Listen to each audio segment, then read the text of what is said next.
Ladies and gentlemen, for the thousands in attendance and for the millions watching at home, DCK Productions proudly brings to you the greatest podcast in the world! The greatest podcast in the world? Suck it. No, you suck it. No, you suck it. No, you suck it. No, you suck it. I appreciate it if you both suck it. Suck it!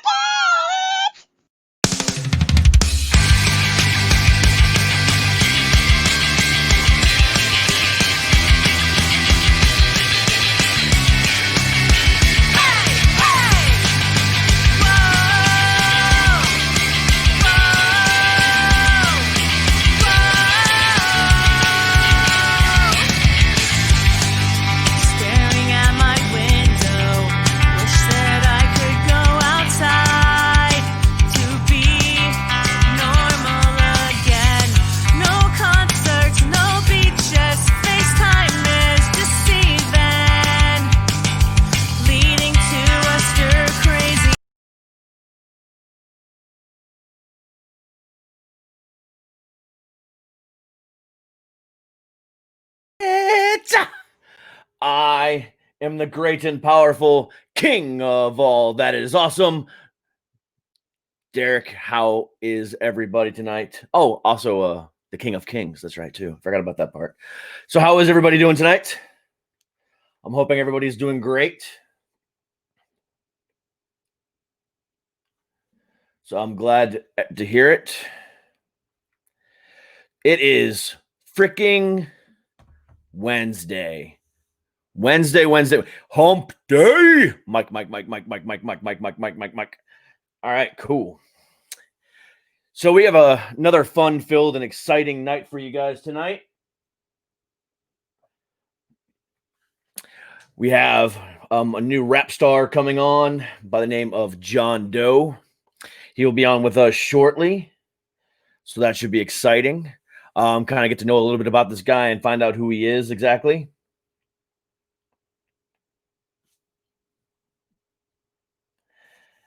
Should be a very interesting evening. So anyway, what is going on out there in the world today? So, as always, we've always got some bullshit to deal with. You know, it seems like every day I wake up and there's just something else to fucking deal with. I mean, so now California was starting to open back up, and now they've completely closed it again. Well, LA at least. So orders LA restaurants, movie theaters to shut down indoor operations. So,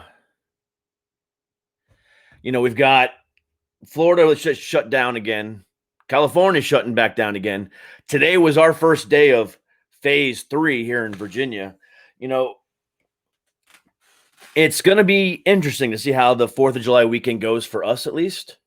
No gatherings of more than,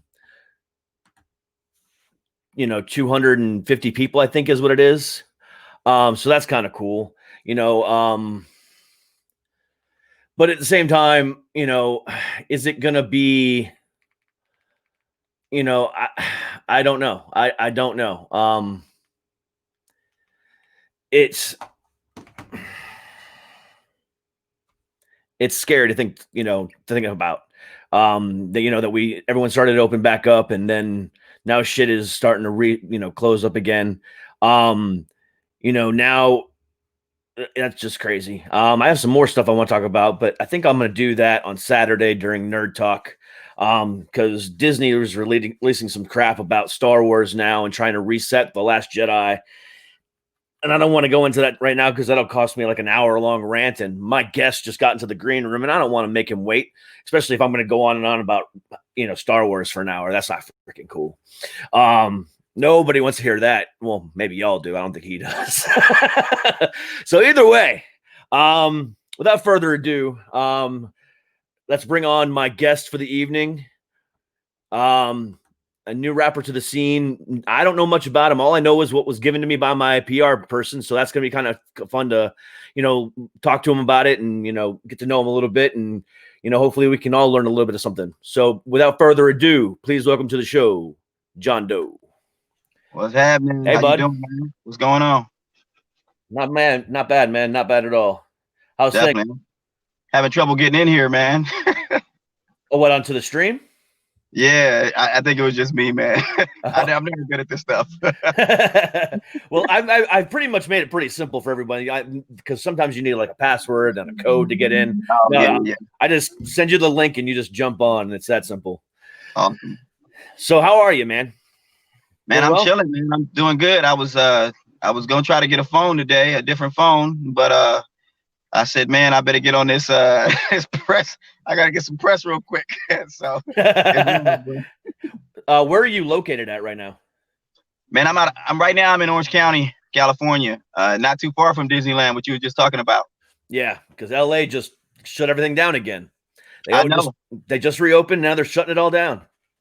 Yeah, no, it's funny, man. I like Orange County because they don't be tripping so much, man, with you and the mask and just all that stuff, man. It's just too much stuff, man. Yeah. I mean, it's still a mandate here in Virginia. We have to wear the mask anywhere we go. Gotcha. Even though we just reopened today, it was our first day of phase 3, 75% restaurants and gatherings of 250 people or less, and that's it. So, I mean, it's gonna be kind of interesting to see how that works out for the 4th of July weekend. But we're still mandated to wear the mask everywhere we go. I get you. Yeah. Yeah. I mean, Orange County I think they're a little more lax, but at the same time, man, you know, I mean, I'm hearing people saying, you know, but a lot of people are saying different. I mean, to me, it's just a mess. Oh, absolutely. I mean, my family lives down in Florida, and over the weekend, they claimed 10,000 new cases in one day. Yeah. And they set a record. I'm like, of course, it's fucking Florida. I mean, this is why I left you people. That's real. My mom's like, you need to come back home. I'm like, are you fucking crazy? I'm not going back there. I'll be back. I get you. There's no way. I love it. Not even on a quote unquote normal day. There's no such thing as a normal day in Florida. But not even then would I even remotely even consider going, maybe Florida's from Nope. No. Nope. I get it. I love living in the mountains. I love, my peaceful, quiet community. Yeah. Let's leave it at that. I don't want Florida man. I already brought Florida man to Virginia. I'm not trying to bring him back, so we're good. So tell me about yourself, man. I was reading your bio today that our PR agent sent me, or our mutual one that we have. And it's pretty interesting. You kind of stayed underground for a while, and now you're kind of you're stepping out from beneath that. So tell me a little bit about what's going on and where you kind of came from and stuff like that, because you've got a pretty interesting story. Definitely, man. So I was originally born in Texas, right? Wasn't even old enough to really remember it. You know what I mean? Came to California, straight to LA. You know what I mean? Mom was trying to get us out of Texas, the hood, right? But came back, we went right back to the hood. You know what I'm saying? So it was like, And so eventually, living out there, a couple of cities, pretty bad cities, but I was so young, like I said, I still didn't really catch it. But Pacoima and just North Hollywood wasn't too bad. But, I just moved all around. We in and out of shelters, man, just young, just single mom, all that, the same old stuff. But she finally got me out here to Orange County, and Orange County kind of became my stomping ground. But the cool thing is, just the diversity, man, not growing up just around one group of people, you know what I mean? And just learning how to interact with everybody. You know what I mean? But still having, a lot of that, just the music was always like a force. So I was always interested.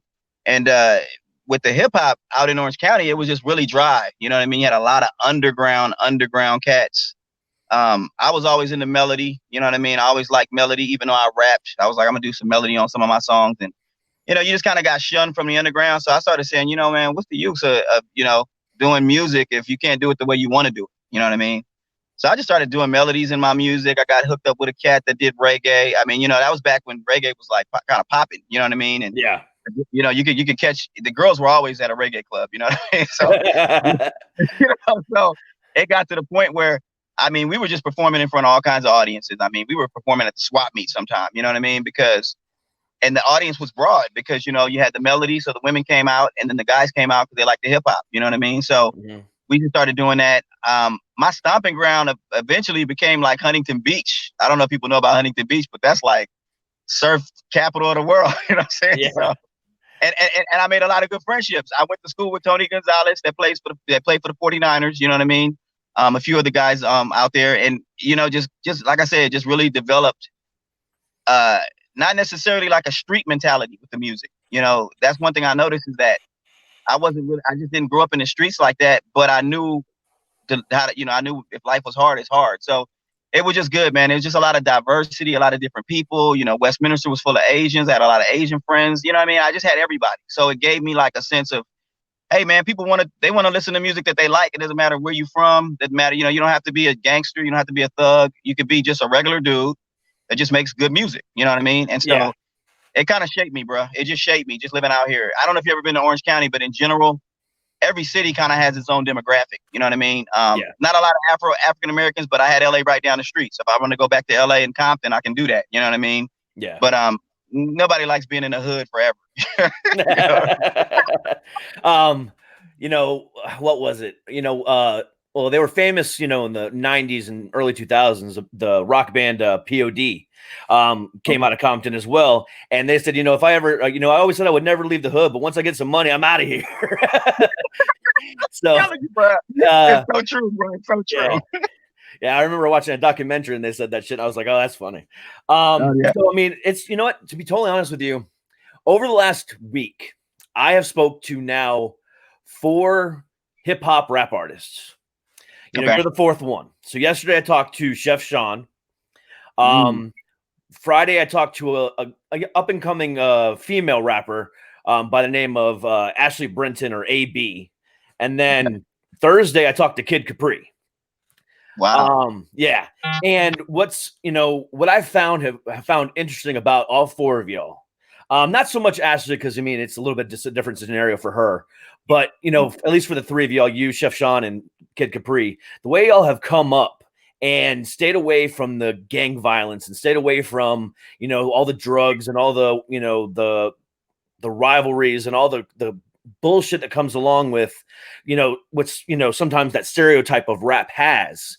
And and it's not a real stereotype, not like it used to be in the 90s, but now it's completely different. But either way, that still has that aura about it. But either way, for you guys to have made your way without that, especially Kid Capri, because he grew up in the 90s, right in the the middle of the Biggie and Tupac stuff and all that other crap, because he lived in the Bronx and selling mixtapes on the side of the road. That's that's really admirable for you to say, because again, I like hearing that side of things, because especially for me, I'm a rock guy, I'm a metalhead, I'm hardcore into that. So whenever I talk to a rap guy or some outside of my genre, I love to hear your story and your version of things, because everyone's just different, and so that's really awesome. So what exactly did you do while you were quote unquote underground? What was exactly your thing?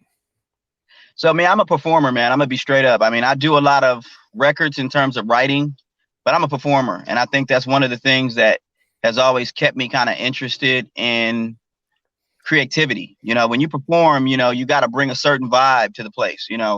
One thing I noticed is that whenever it was like a rap show with somebody that was like from a certain area, a certain city, they do it. And what would happen is that it would, you could bring the wrong crowd, you know what I mean? Cause a lot of problems, people get hurt, you know what I mean? And so we just wanted to bring a vibe, man. We wanted to change the norm. The reality of it is I'll say the first few years, it was more of just writing. It's kind of honing in on my skill, you know what I mean? Getting to the point where I knew I was confident I can get up there, I can control a crowd, I can make people, feel how I felt, you know what I mean, emotionally, you know what I mean? Yeah. And then it got to a point where, just really kind of just expanding, working with not just my sound, but also kind of working with I'm a big country head. I love country music. A lot of cats don't like country music, but I love it for songwriting. You know what I mean? And I've written actually a whole record for one of the reggae cats I used to work with. And I've written some other records for some gospel artists. I've done some different things, but it's just made me well-rounded. So I'm no longer like this dude that just comes in there with like this, you know, I'm going to eat everybody up. I'm that kind of a rapper. Like, watch out. You know what I mean? It's more like, no, I'm gonna outperform you. You know what I mean? And the thing is over the years, I've learned with the writing, it's made me more conscientious of, you know, what I talk about. And then with the performing, it's just made me more like, you know, prepared for shows, ready to do a show and ready to put the stuff together the right way, set it up, you know, bring in the right people, have the right artist opening for me. You know what I mean? If it's one of those shows, you know, so, I mean, I've worked with like, the Alcoholics. I work with Amhad from the Jones Crew. Some of these cats are kind of old school, you know what I mean? Master Ace, I did some stuff, you know, with them cats. So I've just kind of, like I said, I've been well-rounded. To be honest with you, I feel like what I'm doing now is just really what I'm doing. Like, I don't think anybody can duplicate it. I mean, if they can, so be it. But hopefully I can just kind of create my own genre. I call myself an alternative rap artist. Okay. And when I say alternative, just like you got alternative rock, like I'm just in a lane of my own. I mean, your kids can listen to my music. You know, I'm not really into all the craziness. You know what I mean? Talk about real life. You know what I mean? I just went through a situation, getting divorced, man. And this new record is just kind of like how things happen. You know what I mean? Throughout the process of it. You know what I mean? Yeah. And so John Doe is kind of like, I always tell myself like I'm kind of I don't know what I'm going to do next. So John Doe is what kind of makes me feel like I'm just, you know, you don't know what to expect. You don't know who he is. You know what I mean? And so I hope that when they hear the records, everything, it starts to make them see like, okay, this guy really just has a way of just like thinking outside the box. You know what I mean? So that's kind of where I'm at. You know what I mean? Yeah. So, I mean, that sucks that you just went through a divorce. I know about that, you know, better than most people. I'm like the real life version of Ross from Friends. I've been married 3 times. So, you know, the male Elizabeth Taylor, you know, whatever you want to call me, I'm all on that same level. You know, I commend you though. It's hard to get back on the horse, man. I don't know if I want to get married again. You know what I mean? But you're the man. I don't know. You know, I commend you more than anybody because when people can get back on the horse, I'm like, wow. You know what I mean, bro? But I respect that. Well, the thing about it is, you know, getting back on the horse, I've never used that term because if I did, my wife would probably kill me and I'd be divorced for a 3rd time. Okay. So, yeah. So, I mean, you know, but I'm going to start calling her old horse lady. Let's see if that works. I don't know if she'll go for that though. I don't know if my comedian cred will go that far. So, all right. So when I first got this interview booked 2-3 weeks ago, a month ago, whatever it was, you know, I started Googling and I'm like, who the hell is this guy? Because I could not find anything about you anywhere. So what I discovered in Googling people about, you know, this name, John Doe, I found a LA punk rocker by the name of John Doe. Mm-hmm. And then I found a porn star by the name of John Doe. However, Wow. he spelt it like actually the word Doe, Dough. So I'm like, I had no idea what I was getting. And then I finally got your promo work with that you know, picture of who is. And I was like, okay, so he's a rap artist. Cool.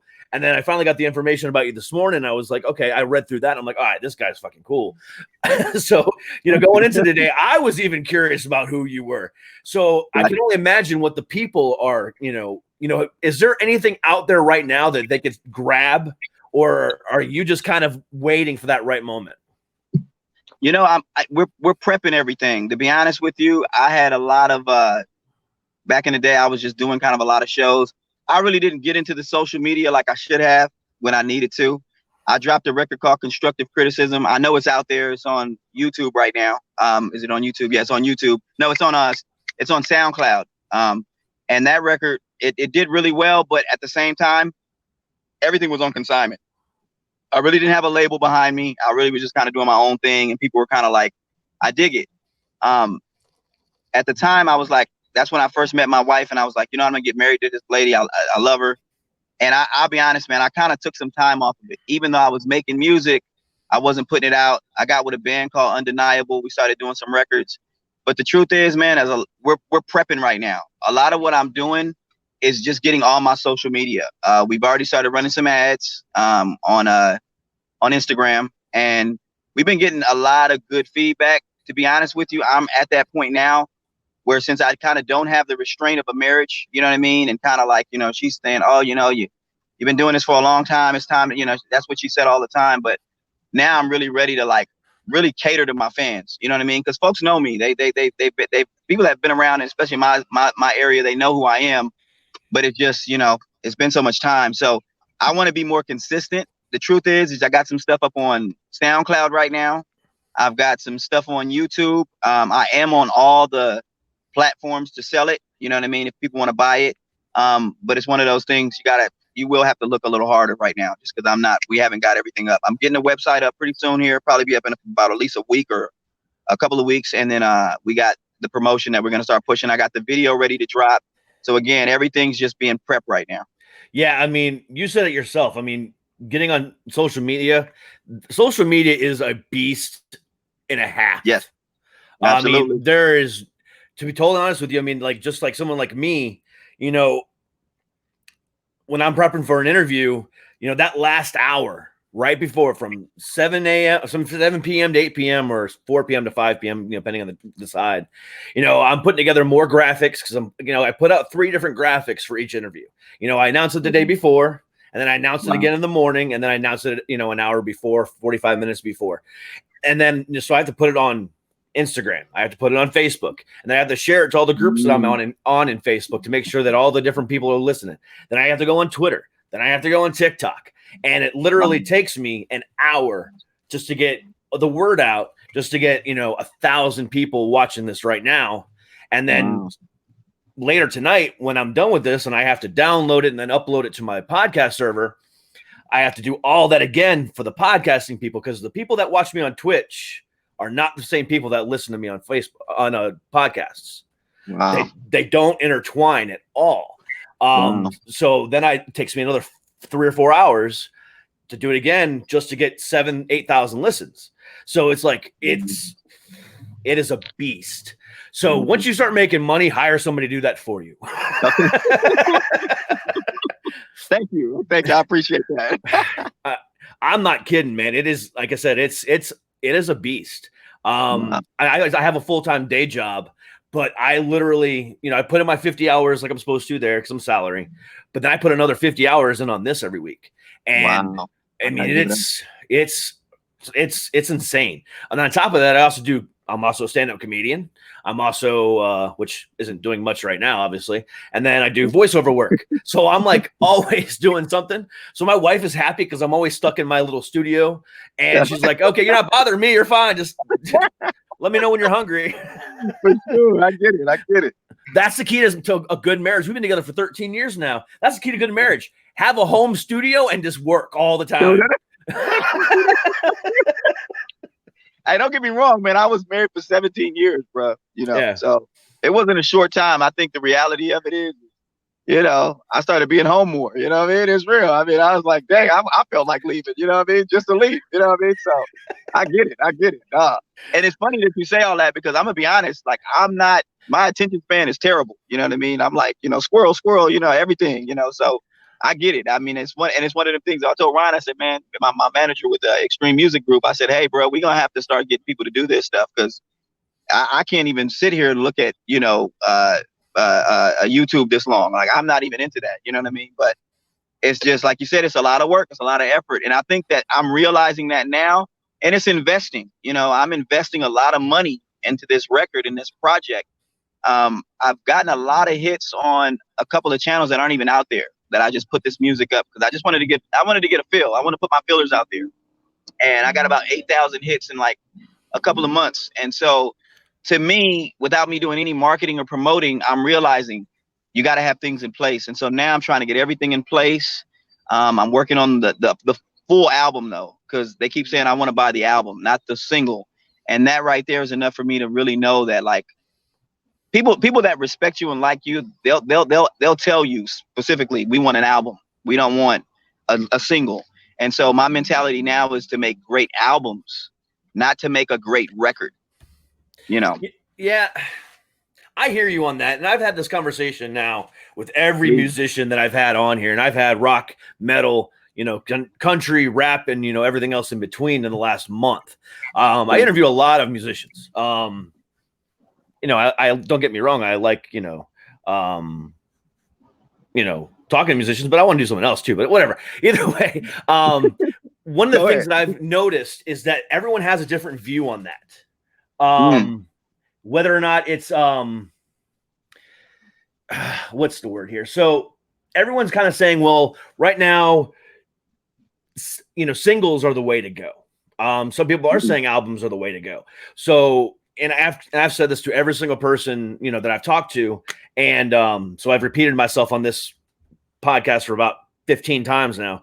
But about 2 months ago, there was a rock musician by the name of Ronnie Radke. He's the lead singer of Falling in Reverse. And he said that Falling in Reverse is no longer putting out albums. They're going to put out 5 or 6 singles in a year. Therefore, just as you're about to miss us, we're going to get you with another one.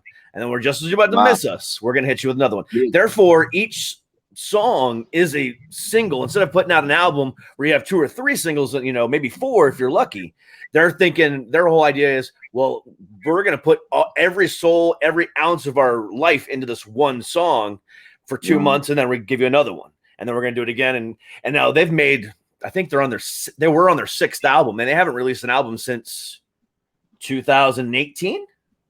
And they've just done singles since then. And it's been pretty successful for them. So why are you, and again, this is different for everybody. Why are you, why do you think that your focus should be on, an album in this day and age, especially when, because you're going to drop that album and it's going to be hot for maybe 6 months, a year. And then, but at the same time, people could be like, oh, I've heard this same song over and over and over again. I've heard the whole album, all 12, 13, 14 songs. I've listened to it cover to cover, and it's been in my mix now for 6 months. It's time to change it up. And then it kind of fades away. And then you come out with another album, and then it kind of fades away. So, how are you going to make sure that the landslide that is sometimes the album and sometimes the music industry, how are you going to prevent that from happening to you?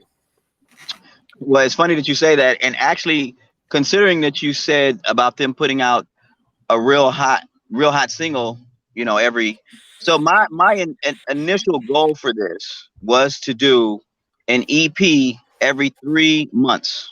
Okay. Cause I felt like if you drop 4 to 5 songs on each EP every 3 months, it keeps them interested. But what I've noticed with this particular record, and I'm just talking about this record, it may be different as time progresses. This record in general, people have told me I can listen to these songs over and over and over and over. And my thing is that I think a true artist and musician, and I can probably identify with certain people in the music industry, but I think a true artist and musician wants to get to that point where one song is like so much that you can play it over and over and over again. Now, don't get me wrong. I don't think that's going to happen all the time. Because I don't think nobody's that good. You know what I mean? Unless you're like Mike, Michael Jackson, in my opinion, was that good, and there's very few that can do that. Like the Eagles, you can listen to, Hotel California a million times. You know what I mean? But what I aspire to do is to make music make songs that are albums that are so good that you can listen to it. I'll put it this way. Everybody wants to make money, but I think if that's your sole purpose for making music, then you kind of take away a little bit of that edge in your record. And I think that's what I don't want to do. I don't want to be that guy that's always thinking about, oh, what's my next paycheck? Because then I'm just going to be I always thought it was quality, not quantity. You know what I'm saying? Absolutely. And I'm kind of at that point in my life where I'm old enough to where I'm like, I'm thinking about everything I do. You know what I mean? And I'm calculating it. And I've got to, you know what I mean? I'm prepping it, so on and so forth. So to me, it's just, I think I have a heart to make a good album. Because I think people remember good albums. They remember good songs, but good songs kind of come and go. But good albums are always there. Like I can look back and go, man, look, I remember when, whoever it is, if I say Drake, or whoever, I remember when he made that album. It just has more validity. You know what I mean? So to me, that's kind of where I'm at in my life. And I know with albums, what I notice is that you change. You know what I mean? You go through things in life. And so your next album, you may not be the same person, and you may give the people something more than you gave them before, because now your thought process or what you went through opened you up to, you know, some other realities that you didn't know and some other things in you that you had to pull out. You know what I mean? So that's my thing. Yeah. You know what? I actually commend you on that because, you know, looking at over the last, let's say 10 years, last 10 years, I don't remember, except for maybe 4 or 5 albums that I can count on one hand, maybe, I'm telling you. that I can actually, that I listen to cover, that I can go back to, and, you know, maybe a year later and like, oh my God, I forgot about this. And then, but then listen to the whole thing again and still live that same memory of that first time I heard it. But then at the same time, also remember every single word to every single song, or every single riff to every single guitar part. You know, in the last 10 years, I can't remember one. Me either. I'd have to go back 15 years to I mean, now there are some that I can count, you know, but like, you know, like going back 15 years ago, I mean, you know, before the tragic death of their drummer, Avenged Sevenfold, the White Album was probably one of the greatest, albums of the last 20 years.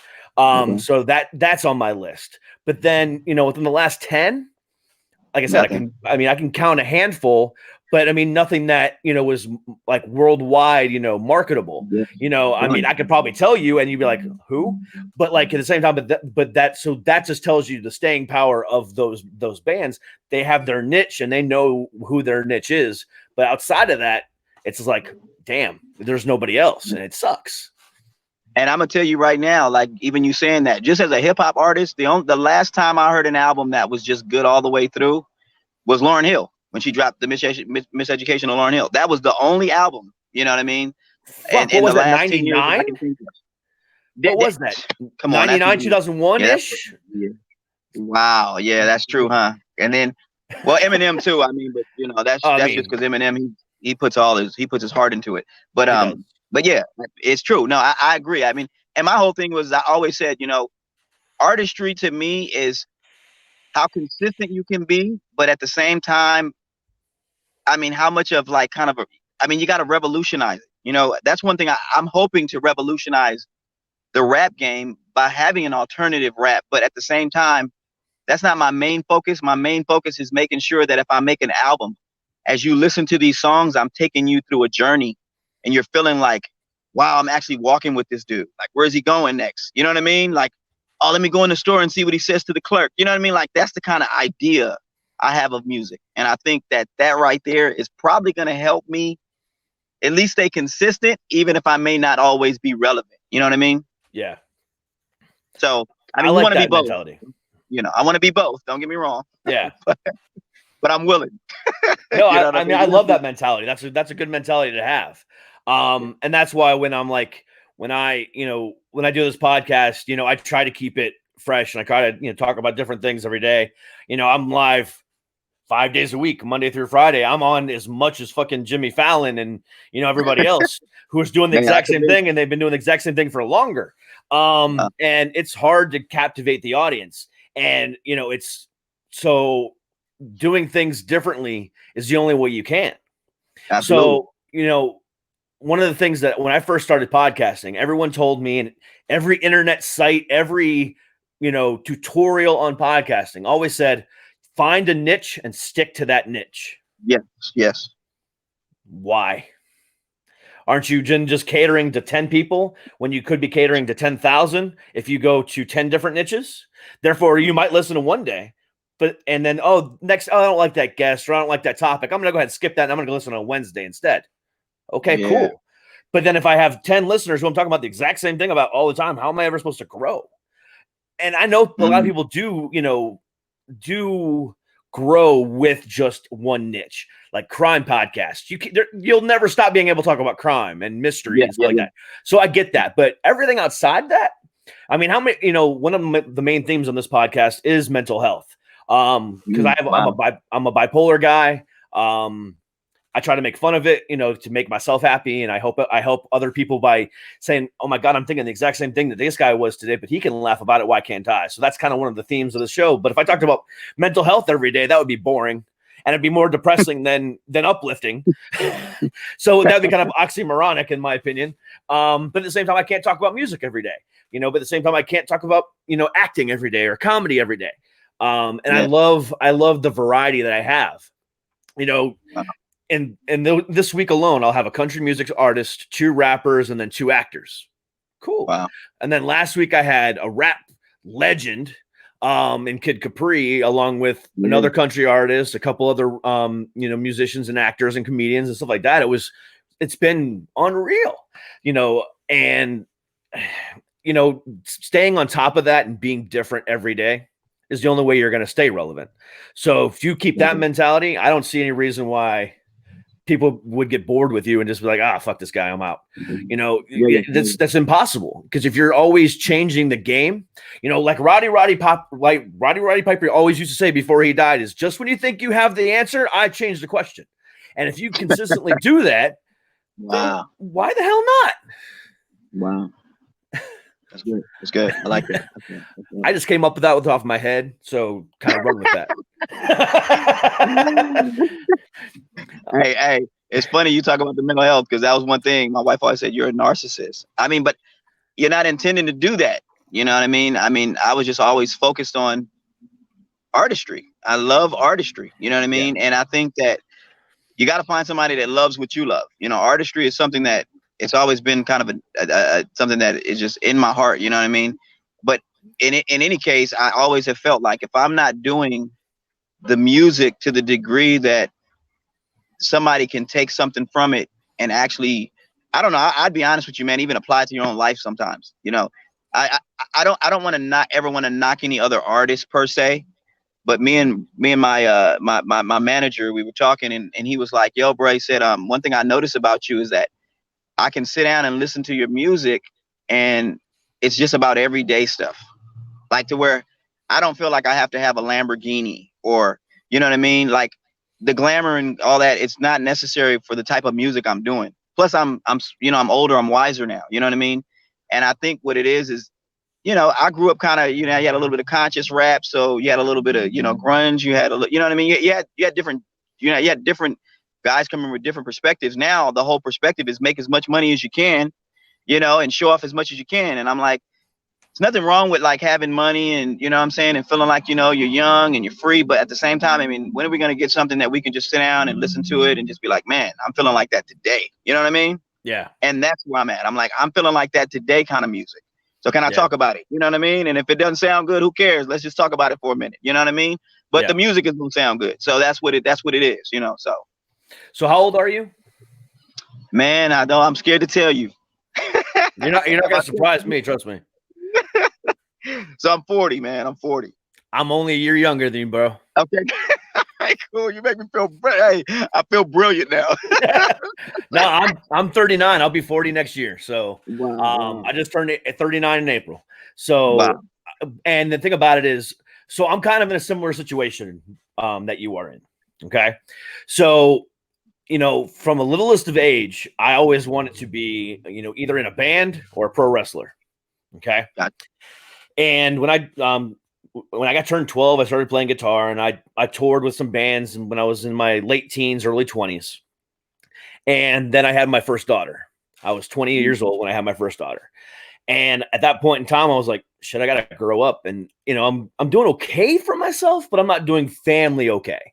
So I had to, step down from the music business and start just doing local stuff and get a real job. Real job. And then, I met my wife, my second wife, after, me and my first wife, after that blew up. And, I was like, I still had this itch to perform and be who I wanted to be. So I went and pursued my other dream. I wanted to be a professional wrestler, but I still had my, my music stuff behind me too that I wanted to do. So I went and started, I went and got trained, and I wrestled for 12 years before I broke my neck in 2013. And that shattered that dream. So it's like, and then, you know, I had just been focusing on my career for the last few years, but I've also been doing comedy and other things like that. I started the podcast, and, you know, it's like, I told my wife when I started doing comedy and when I started doing this show, I said, you know, I love you, and I appreciate everything you've done and everything like that. But you know what? It's time for me to get what I want. And, you know, so now, you know, the fact that I work 2 jobs, you know, and and working 100 hours a week, you know, including weekends sometimes, and for her to sit there and say, "Hey, you got a show to do. You better get on that damn phone and start, you know, tweeting. You better get on there and start gramming. You know, you need to do something. What are you doing? Oh shit, you only got 5,000 listens on that podcast. You better promote it. Where's your other 2,000 listens that you normally get? You know, and to have somebody like that behind me pushing it, and finally for her to say, you know what, you know, it's your turn. So at 39 years old, I'm out there, you know, still playing clubs, you know, well, not anymore, but I have one set up for July 25th. So I'm actually kind of excited about that. Hopefully it still goes through. And I'm actually really excited about that one too, because it's a brewery gig, you know, and the brewery is actually a big fan of the podcast, and they're actually brewing a beer and naming it after the show. Look at you. So, I know. So I'm getting my own beer, and I'm having a comedy show on the same day, and I'm ecstatic. You can't beat it, man. You can't beat it. I know. That's the work. That's the work ethic, man, for real. Exactly. So, you know, the two of us, being that we're almost the same age and we're just now starting to venture out on our own, you know, just goes to show you that the entertainment business is ageless. You know, it is. 2-3 weeks ago, maybe a month ago, whatever it was, when America's Got Talent came back, there was an 80-year-old comedian that went up on stage, and because he's like, I've been trying for my whole life, and I figure this is my last opportunity. 80 years old, still trying to make it in the business, and he killed on stage. I can't go on America's Got Talent because I would get thrown off in the first 10 seconds because I'm way too dirty.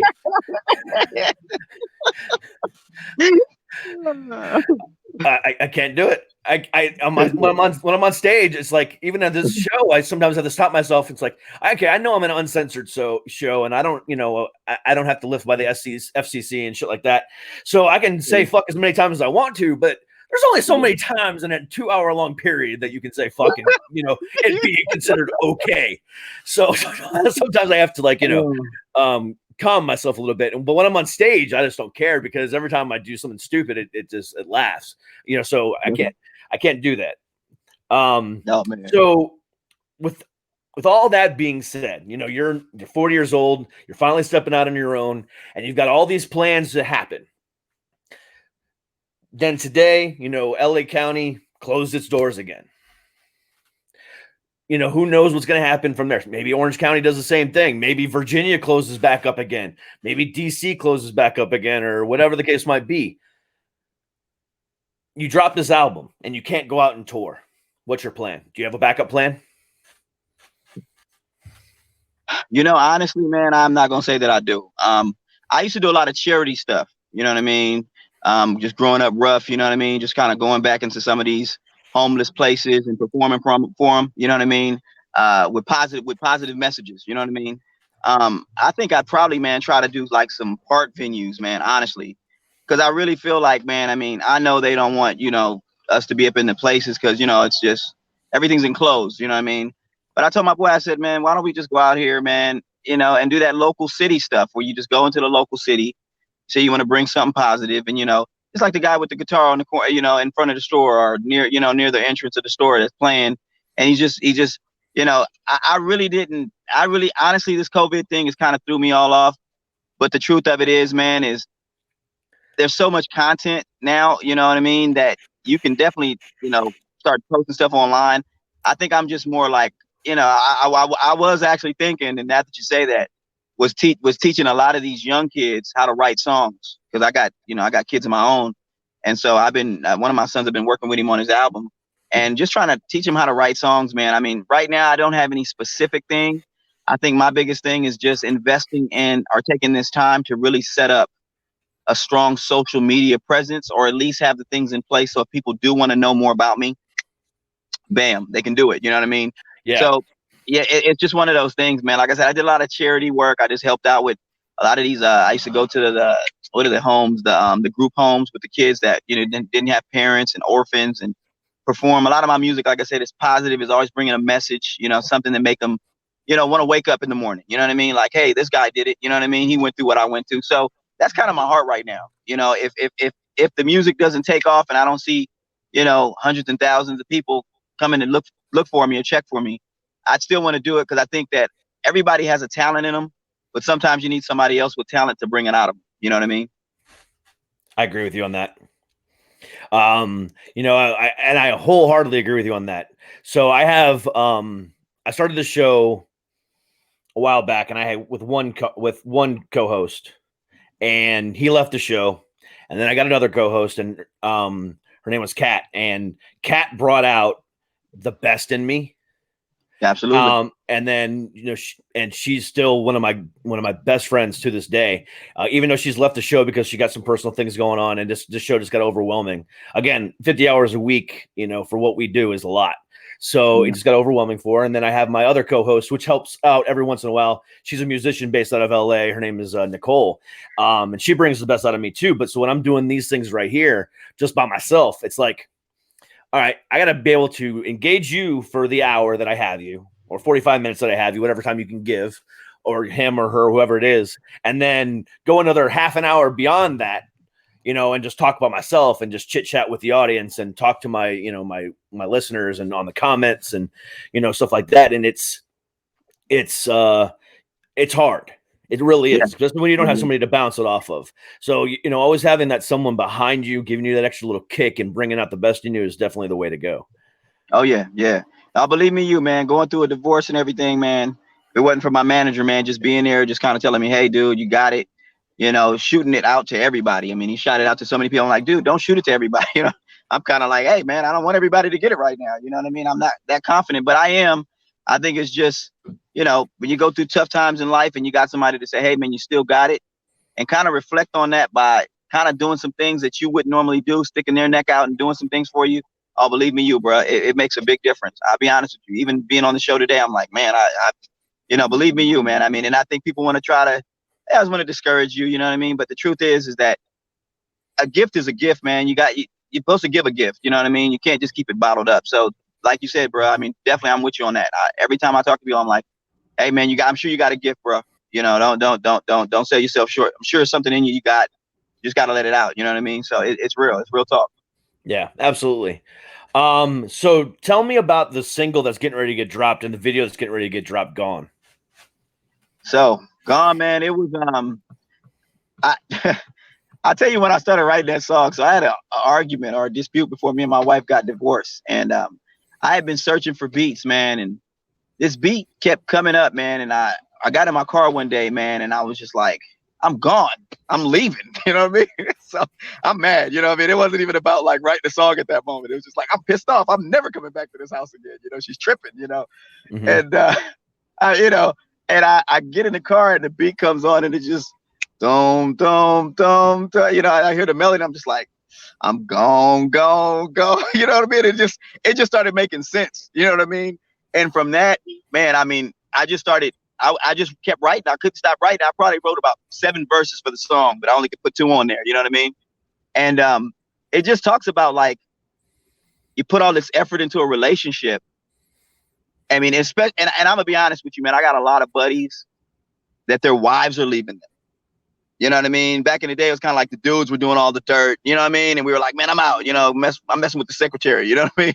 But now it's like, I'm talking to buddies all the time. This is like their anthem, bro.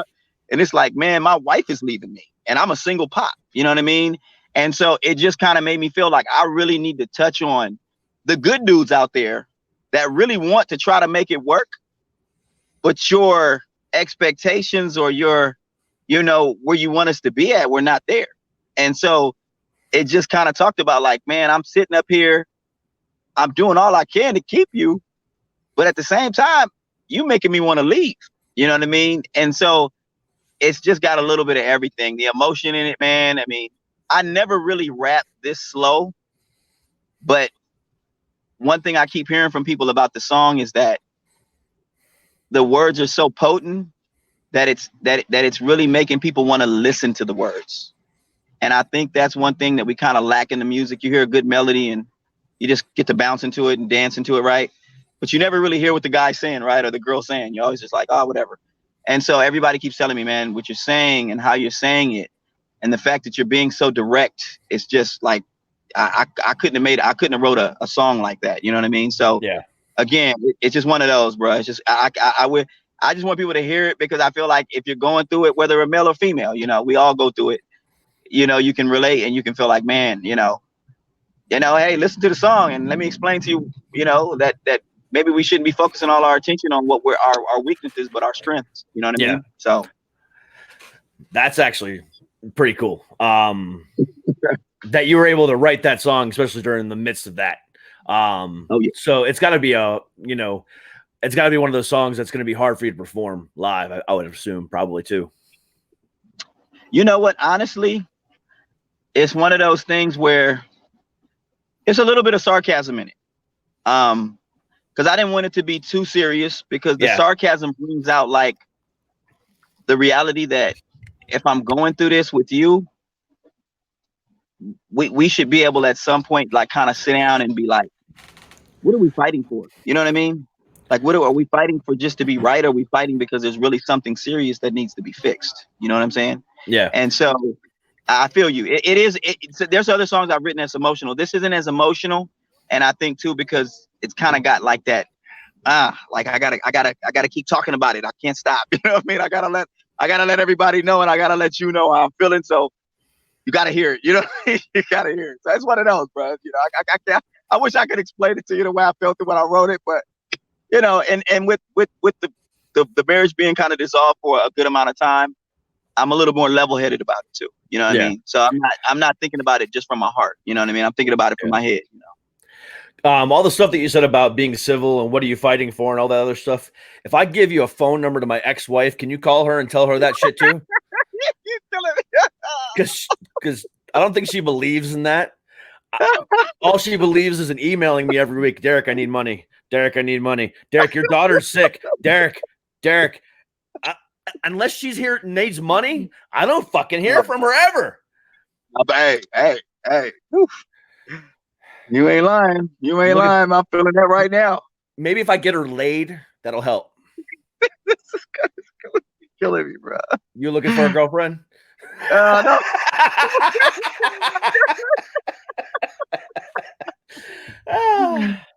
I would not put her on my worst enemy. Put it that way. I get it. Okay. So yesterday I was talking, like I said, to Chef Sean, another California-based rapper, and he actually told me a pretty cool idea. So I want to throw this out there to you, and maybe you could talk to your manager about it too. And he said, tell everybody, I don't care. I know it's my idea. He's actually thinking about putting together a drive-in concert. Oh, wow. That's dope. I said the same thing. It's like, so you can socially distance. Everyone's in your own car. You have the speaker hooked up. He plays up on stage, and it's gonna be a taller stage so everyone can see and have a live screen. That's dope. I'm like, that is freaking genius. It's genius, right? So, and every state's got a drive-in. Might as just throwing it out there for you. Man, I get it. But that's why you asked the question. Yeah, I mean, and that's actually one of those things, like I was trying to say earlier, it's like you're gonna have to get creative. Whether it's a Hulu concert or whether it's a Netflix concert or exclusive to Twitch or whatever the case might be, and whatever it's gonna. I mean, who knows what's gonna happen? They said with COVID that once the summer hit, cases should start going down. The heat should kill the virus. That's right. That wasn't true. It's worse now than it ever has been. And so now it's like, what's going to happen come the winter again? What's going to happen come the fall? For all we know, this could be the zombie apocalypse. It's taken a really long time to finally hit. I'm just waiting for one of these people that died of COVID to wake back up. I'm telling you, it's going to happen. It's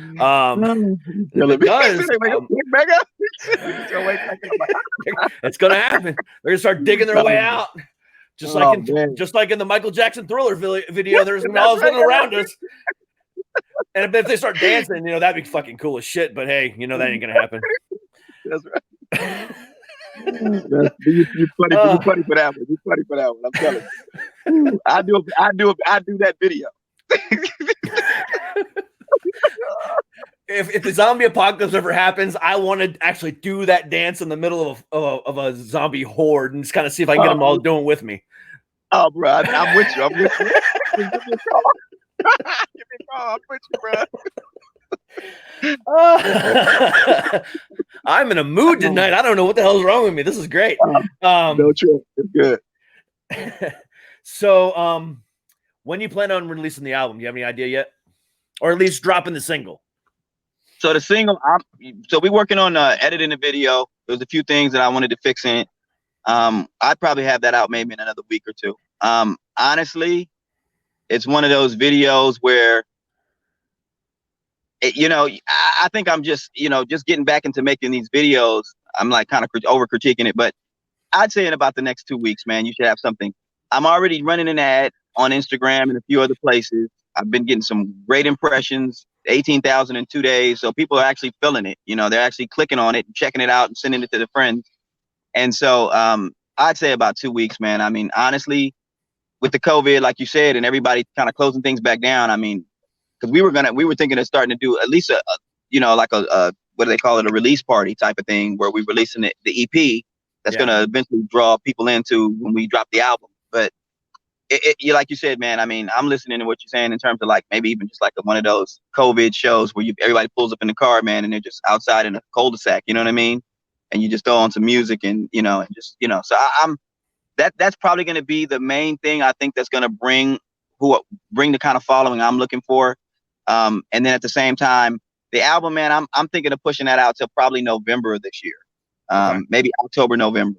I don't want to rush it. I've got about, I'm going to be honest, I'm not doing a long album. It's going to be about 9-10 songs. And so with that being the case, I've always thought short and sweet is good. But I'm working on probably about 3 more songs, and I'm going to have some guests on it just because I feel like these guys are people I grew up with. They're really good at what they do.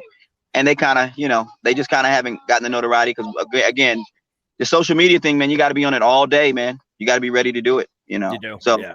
I'm right there, man. So again, it's probably going to be a couple of weeks for the video and the album. I'd say about October, November, right around there. Okay. Well, when you're ready to release that, hook up between our mutual, PR people and have them send that to me, and I will play it on here, and give you all the promotion in the world, because you deserve it, man. So yes, definitely, send that. Have them send that over to me, and I'll play it here in the next couple weeks. I don't care who my guest is. I'll be like, hey, remember 2 weeks ago, John Doe? Yeah, here's his new single. That's it. I love it, man. I appreciate it for real. This business is about who you know and friends, and, doesn't matter if it's a small podcaster like me with 10,000, fans, or if it's a big, rap superstar or, a PR rep, whoever, is going to be there to help you out in the long run. And I want to help you out as best as I can. So I'll definitely, do that for you if you could, man. It's all love, man. I really appreciate you even let me come on here and, tell my story. Cause everybody got a story, right? But, I'm looking forward to it, man. And I'm hoping, I'm gonna have Ryan shoot you some music just in general. You know what I mean? But yeah, please. Definitely, I'm hoping, man, we can actually just, I just want to continue doing things for, and just making things happen. Cause honestly, like you said, man, we both around the same age, bro. And, this is a venture, and I'm glad you got a supportive wife, man. I'm telling you, have a support around you is always dope. So yeah. Just have Ryan send it over to Holly, and Holly knows how to get a hold of me. So we'll do it from there. And then, I'll get it on the air for you, bro, because I want to be able to play your stuff and show you off to the world. Because again, I'm, like I told you at the beginning of the interview, I'm a hardcore metalhead. I am, I'm very, very, I don't want to say the word prejudice, but I'm prejudiced against other genres because I'm very picky about my work. Absolutely. I'm very picky about what I put on my radio station and put it into my brain. But over the last 2 weeks, it's like oh man, I'm listening to some rap music and it's like, shit, this stuff is actually pretty good. Why have I been such an asshole over the last couple of years? Hey, bro, we all do it. I was doing it too. Don't even worry about it. I mean, even country, I was like, man, I'll never listen to country. Yeah. But when you become a songwriter and you hear country lyrics, it's like, man, this stuff is really dope. But you got to listen to it. You know what I mean? You got to really listen to it. And, you know, you go through stuff in life, man, them country dudes, they just be saying, oh, she left me. I'm telling you, bro, you start feeling it, you know? So I'm like, I'm feeling this stuff, man, you know? So yeah. Well, it's like that joke goes, you know what happens when you play a country song in reverse. You get your dog back, you get your house back, you get your wife back, you get your truck back. I had a country music star on Monday and she performed live on the show for me. And I was enthralled. I was like, damn, you know, here's country music. And I'm like, all right, she's actually really talented. I mean, now it's hard to deny if you got a record out or if an album out or just a single dropped, you're getting play on the radio. You've obviously got some type of talent, but to be able to captivate somebody that, you know, walks around in Avenged Sevenfold shirts and, you know, plays, you know, hard metal in his car every day. And one of those assholes that drives by and goes, man, what's wrong with that guy? I'm that guy. You know, I'm that hipster douchebag that does that. But to captivate me with a different genre is difficult. And I've been impressed with the people that I've been talking to over the last few days. And it's like, damn, you know, so I definitely want to get some of your stuff and I want to listen to that stuff. And I'll definitely put it out there for, you know, my 10,000 and hopefully that'll spawn for extras for you too. So. Absolutely. No, it's so much love, bro. I really appreciate it. You having me on here, just talking. Let me, like I said, tell my story. I think really when it comes down to it, you know, everybody got a story. I'm a musician, you know, that's what I've aspired to be, you know, for the last 20 years or whatever. And I think that, you know, they always say, man, it took me 20 years to become an overnight success. You know what I mean? And success doesn't always come right away, but I respect it. You know what I mean? I respect the work ethic, the hard work, the dedication, to tenacity. You got to have it all, man. It doesn't stop. You know what I mean? You got to have it all. Absolutely. Absolutely. I wholeheartedly agree with you, man. Dude, I appreciate you taking time out of your day to talk to me tonight. Good luck with everything. You know, get me that music and I'll definitely put it out there for you. And I hope that the COVID thing comes, you know, gets better and you can go out there and go on the road and show everybody what you're capable of, because I have nothing but faith in you, bro. Hey, bro, absolutely. I'm going to have to come check out one of your comedy shows too. Okay. Oh, hell yeah. Once I can get out to California after they get freaking open back up.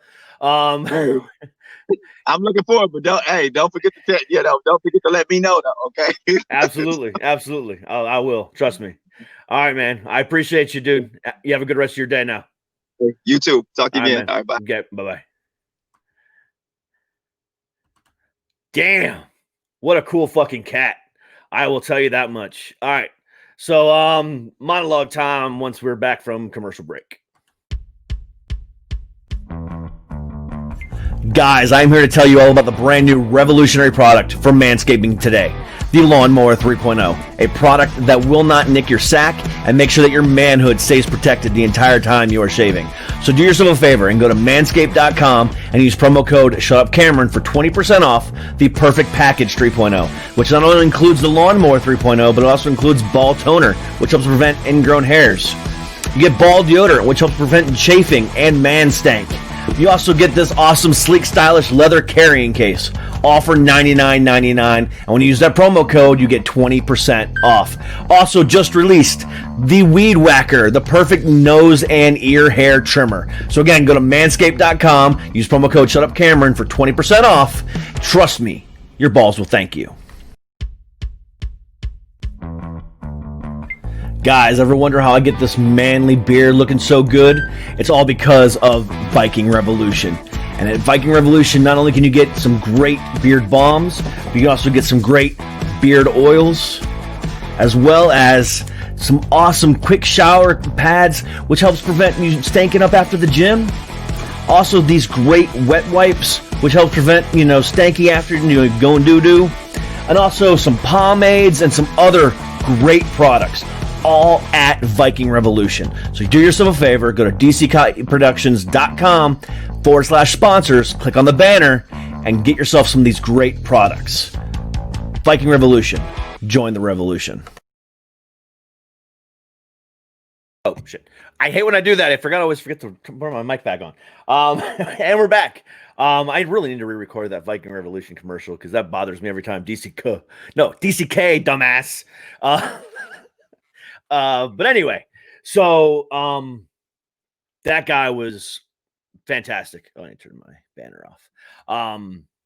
That guy was really, really cool. I enjoyed his down to earthness.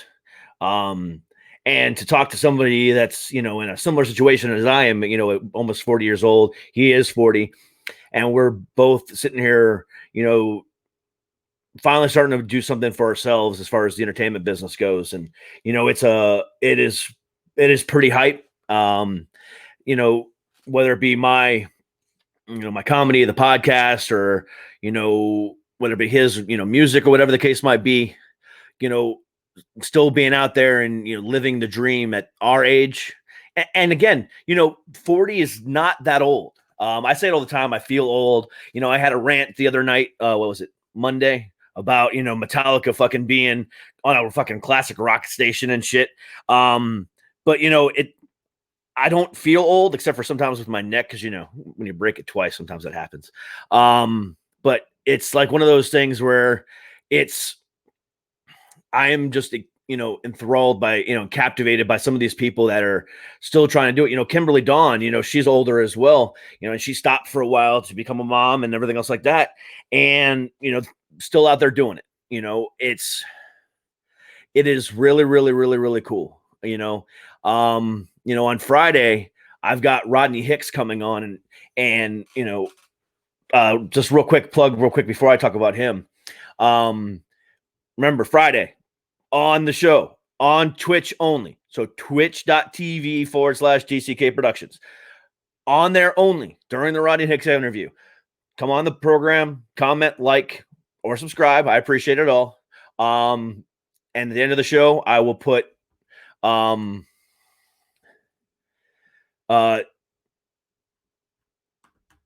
everybody into a randomizer, and at the end of the show, you will win that package that I was talking about in that commercial, the Perfect Package 3.0. You'll get that free of charge sent to you. I'll even pay for the shipping. That is my giveaway to announce, that we're going to go exclusive Twitch streaming on Monday. Still, the podcast exists. That's not going anywhere. That's where I still get most of my views and listens. So to all my, podcast listeners, you guys are, very much appreciated. However, if you want to come watch me live, watch this ugly mug. Actually, no, I'm gorgeous. I know I am. So, whatever. But, come check this out on Friday. So, so back to what I was saying, so Friday, I've got one of the stars of the new movie, Mighty Oak, coming on by the name of Rodney Hicks. And Rodney is primarily a Broadway guy. He was actually a part of the original cast of Rent, and was actually part of the Rent movie and part of the anniversary of Rent on Broadway. And he's still out there, chugging along. Most people only know him for Rent. But he's still out there trying to make a name for himself, venturing out into other TV credits and other movie credits and stuff like that. And it's admirable. It gives me and other people like me hope that, what we're not doing is in vain. I'm not on here every night looking at myself on the screen or talking to myself, without anybody listening, hoping one day that I might get one viewer, hoping one day that I might get, 100 clicks. No, it means that right now, granted, yeah, my Twitch channel is not that big. That's fine. My podcast is growing every day. I'm happy with what listeners we have right now. I want it to get bigger, but I'm still going to be chucking along. And it's because of the people that are listening right now or watching right now that I do this for. I do it for myself as well, obviously, because I enjoy it.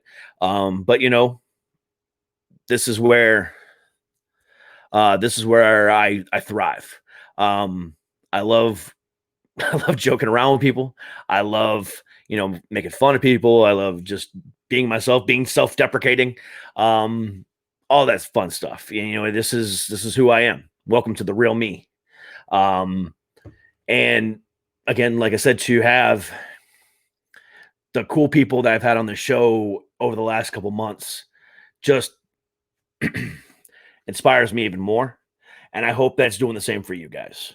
Because even in this pandemic, we can make a name for ourselves. Even in this pandemic, we can grow and achieve the goals that we want. Doesn't matter if you're shooting for that job, you know, that you've been at for the last 20 years and you're still trying to achieve that manager role. Go for it. You know, it doesn't matter if you've never done anything in your life in the entertainment business, but you've always had that dream. Go for it. You know, doesn't matter what you have in the thought of your back of your head. Do it. Nobody's standing in your way but you. And anyone that's not standing beside you and supporting you is standing in your way, and you need to swim up. You need to swim through them. No one's going to stand in my way, and you shouldn't let anybody do the same for you. Bottom line. So anyway, I said I was going to do this on Saturday during Nerd Talk, but Disney is trying to basically erase you know, everything they've done with the recent movies, apparently. And I'm trying to figure that out why. You know, apparently, you know, they're just trying to reset everything. And so what are they trying to do? So I'm going to go ahead and read you this news article or bits and pieces of it that you may have seen online today or not. It says news rumor suggests Disney will reset the Star Wars universe, erase The Last Jedi and The Rise of Skywalker. So the last two movies don't mean anything? You know, so that means just, oh, wait, hold on. Erasing The Force Awakens as well. So, you know, the rumor comes from a YouTube channel, with, you know, which again, grain of salt, take as a rumor. Suggested there's some inner turmoil at Disney about the direction of the Star Wars franchise. The entire report is unconfirmed and unlikely, but the details about it, you know, seem to be pretty cool. And they're going to go back and actually redo everything under the Star Wars Rebels concept. Which could be interesting, making them their own alternate universe and their own timeline of events. Interesting. I don't know how I feel about that, but here's where I'm going to go ahead and leave the show tonight. A lot of people were pissed off about Rise of Skywalker. Did not like it. Did not like the way it ended. Did not like the direction that it went. I thought it was the perfect way to end it. I didn't think there was a better way to end it. I think it was the perfect redemption story. You know, basically, you know, it was the last three movies were basically just a retelling and a redirection from, you know, A New Hope, Jedi, and Empire. You know, so you know, Force Awakens, Last Jedi, and, you know, Rise of Skywalker, I think was a great trilogy. I really, truly do. Some people disagree with me on that. Some people do, don't, you know, whatever. But I think that movie was great. You know, Rise of Skywalker was great. I don't see another way that could have ended it. Could they have Rey had, you know, killed him? Oh, that's predictable. You know, but Kylo Ren, you know, basically just giving up his life and everything like that for her was a story that deserved to be told. Could it have been told a little bit better? Yeah, I'll give it that. But the fact that, you know, again, he died, you know, saving somebody that, you know, he thought should carry on the legacy that, you know, deserved to carry on was pretty badass. Especially the way it happened, the way it all went down, you know, just amazing. You know, making her a Palpatine, you know, that I could go either way on. You know, but again, the story I think itself was pretty rad. And I think, again, there was no better way to end it. And I think that, that was the way to do it. And I think they did a pretty damn good job. So, George Lucas, I straight up said he didn't like, the last 3 movies. I get that. But you know what? And then he calls Disney slavers and everything like that. And, dude, if you didn't want to sell and you still wanted control, you shouldn't have sold. Yeah, I know it was a money number that was too much to pass up or too good to pass up.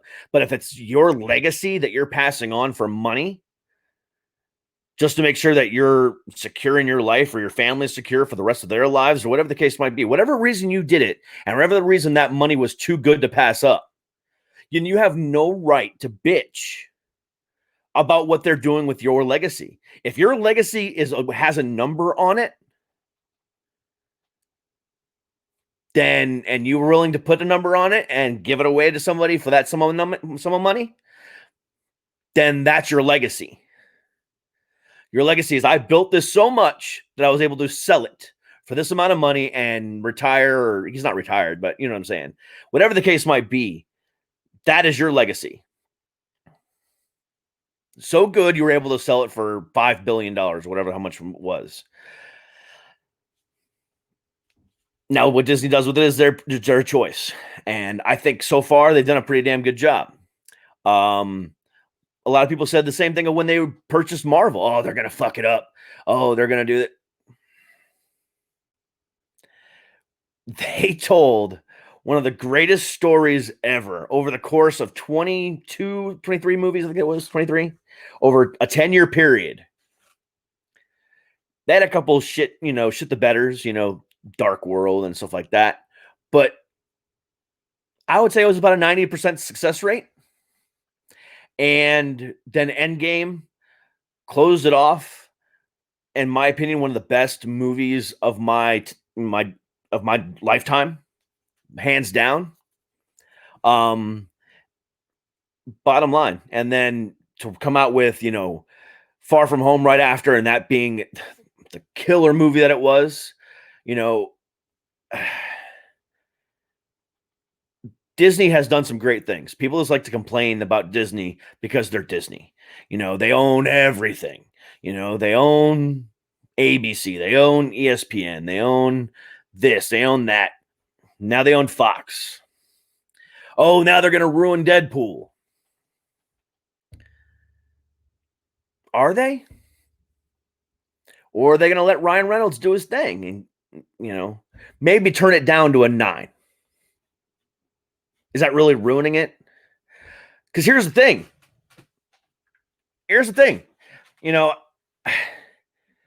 Even if you open up a fucking Deadpool comic book, yeah, he cusses all the goddamn time, but they fucking bleep it in the comic book.